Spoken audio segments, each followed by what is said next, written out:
Ņemot vērā pēdējo dienu notikumus, kad mums pēkšņi salūza skatuves vadības dators, mēs aicinām operas žanra cienītājus un mūsu nama atbalstītājus iesaistīties īpašā atbalsta akcijā, lai dzīvo opera, un atbalsta mūs arī finansiāli tieši, lai mēs varētu uzsākt šo skatuves rekonstrukciju.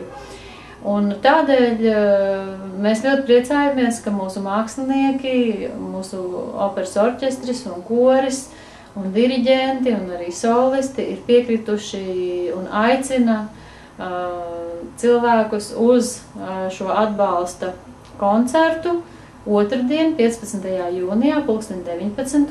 mūsu operas namā.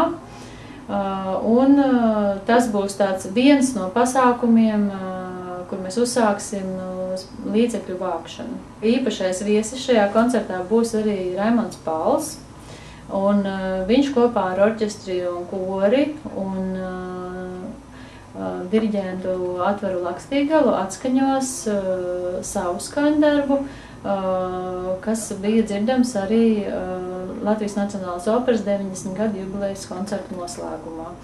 Un tātad būs solisti Inga Šļabovska, Jānis Apeinis, Laura Grecka, Dana Bramane un citi, kas atskaņos populāru operešu un operu mūziku.